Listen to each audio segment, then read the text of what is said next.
کہتے ہیں مولا میں نے تیرے بندے کو فلاں فلاں مقام پر دیکھا، لیکن فرشتہ عرض کرتا ہے مولا فلاں جگہ پر میں گیا تھا، وہاں دیکھا ایک مجلس لگی ہوئی تھی، عاشقان مصطفیٰ وہاں موجود تھے، تیرے چاہنے والے بندے وہاں موجود تھے، جس کے دل میں خوف خدا تھا، عشق مصطفیٰ تھا، وہ بندے تیرے ذکر میں لگے ہوئے تھے اور تیرا ذکر ہو رہا تھا، تیرے حبیب کا ذکر ہو رہا تھا، لیکن مولا میں نے اس بندوں میں کچھ ایسے بندے بھی دیکھا، ایک ایسا بندہ بھی دیکھا جو تیرا ذکر نہیں کر رہا تھا اور تیرے ذکر کرنے کی غرض سے نہیں آیا تھا، بلکہ اس غرض سے آیا تھا کہ اس محفل میں بیٹھنے والے ایک آدمی سے اسے ضرورت تھی، ایک آدمی سے اسے کام تھا۔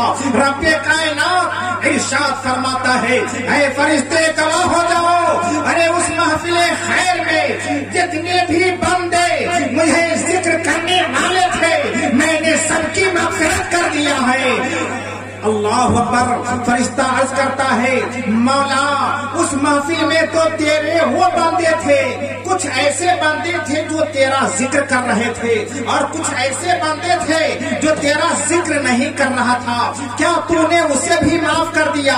رب فرماتا ہے اے میرے فرشتے، ارے میں تو رب العالمین ہوں، میں احکم الحاکمین ہوں، میں غفور الرحیم ہوں، میرا کام ہے غفاری اور ستاری، میں تو بندے کو بخشتا ہی ہوں۔ میرے بندے جو مجھے یاد کر رہے تھے وہ تو میرا محبوب بندہ تھا، میرا چہیتا بندہ تھا، لیکن اس کی صحبت میں جو بندے ذکر کرنے کے لیے نہیں آئے تھے میرے محبوب بندے کی صحبت میں بیٹھ گیا ہے، میں نے اسے بھی معاف کر دیا۔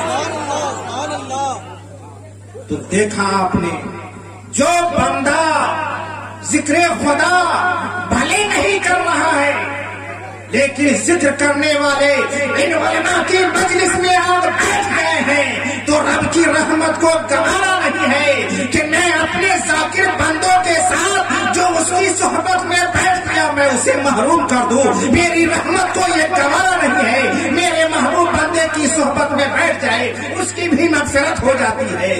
یہ محفل خیر ہے، اس میں آپ بیٹھے ہیں تو رب کا ذکر کیجئے اور رب کا ذکر سنتے بھی رہیے، سننا بھی عبادت ہے، ذکر کرنا بھی عبادت ہے۔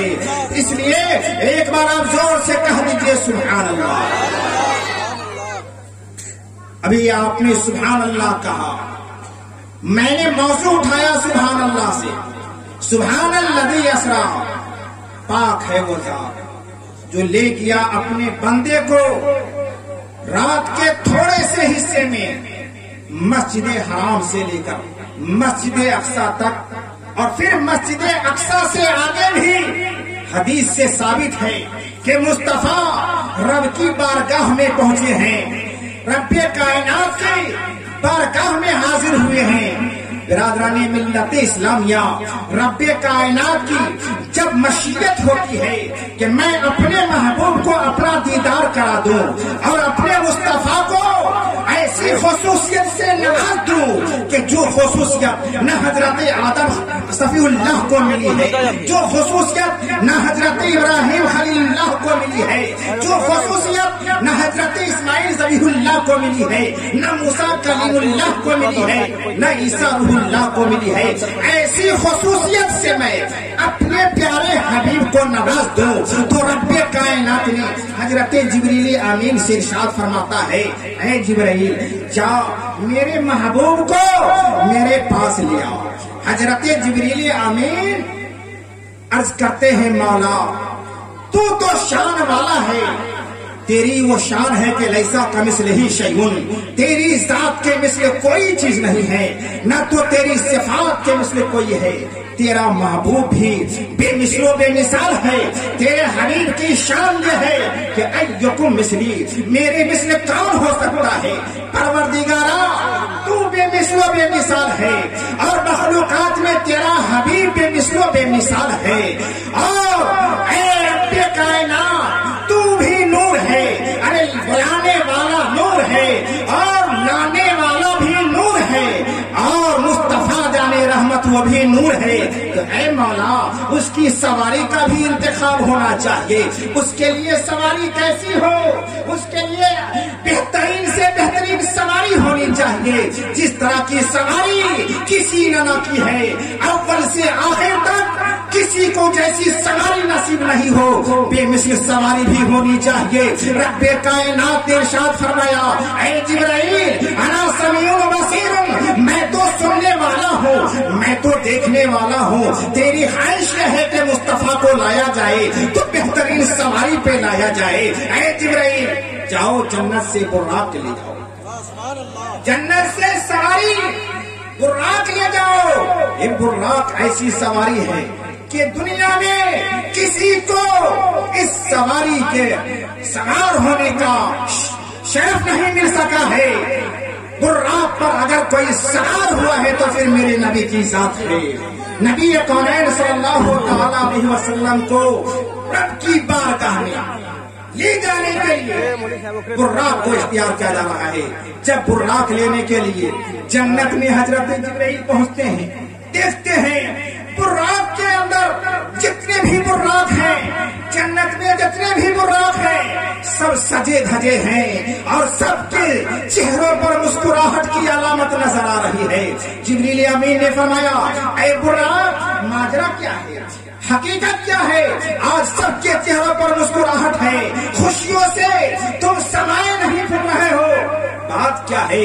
سارے براق نے کہا کہ اے جبریل امین، اے سید الملائکہ، آج تو رسول کائنات کے قدموں کا برکت ہمیں ملنے والی ہے.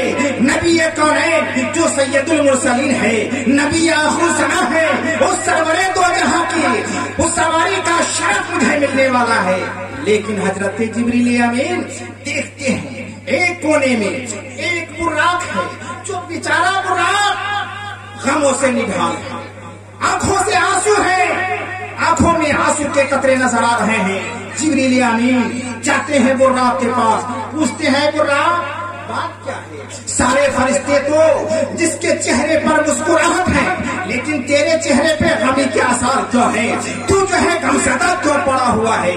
وہ براق کہتا ہے، اے جبریل امین، اے سید الملائکہ، بات یہ ہے کہ براق جتنے ہیں سب کو پتا ہے کہ ہمیں مصطفیٰ کی سواری کا شرف ملنے والا ہے، لیکن مجھے پتا ہے کہ سواری کا شرف صرف ایک کو حاصل ہوگی.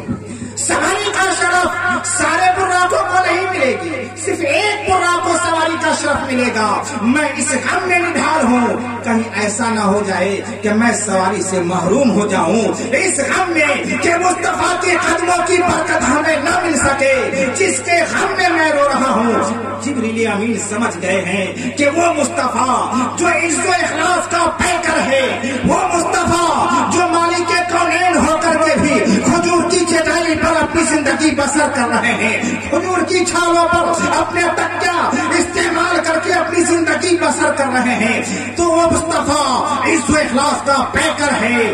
یہ براق جو آج دیکھا جا رہا ہے، یہ بھی مصطفیٰ کے غلامی میں اور مصطفیٰ کی قدموں کی برکت حاصل کرنے کے لیے یہ بھی عز و انکساری کا پیکر بنا ہوا ہے. یہ سارے براق جو خوشیوں سے مچل رہا ہے، اسے نہیں بلکہ جو عز کا پیکر ہے اس براق کو اپنایا جائے. حضرت جبریل امین نے اسی براق کو اپنایا اور اسے سواری کا شرف حاصل ہوتا ہے. لے کر مصطفیٰ کی بارگاہ میں جب پہنچتے ہیں تو دیکھو مصطفیٰ کی شان یہ تھی کہ ہر رات آپ تہجد کی نمازوں میں رہتے تھے اور رات کی شب بیداری ہوتی تھی. لیکن مصطفیٰ جان رحمت صلی اللہ علیہ وسلم کی شان ذرا ملاحظہ کیجیے. آج کی رات نبی کونین سو رہے ہیں، ہر رات تو بیدار رہ کر تہجد کی نمازیں پڑھتے تھے، آج کی رات سو رہے ہیں. کیوں؟ دنیا کو بتانا تھا، کائنات کو بتانا تھا، دنیا میں رہنے والے ہر مخلوق کو بتانا تھا. فقط اتنا غرض ہے خلق اور تخلیق عالم کا کہ ان کی شان محبوبی دکھائی جانے والی ہے. اے جبریل، تو جو ہے سید الملائکہ ضرور ہے، لیکن آج تمہیں بھی پتا چلے گا کہ سید المرسلین کا مقام کتنا اونچا ہوتا ہے. حضرت جبریل امین آتے ہیں،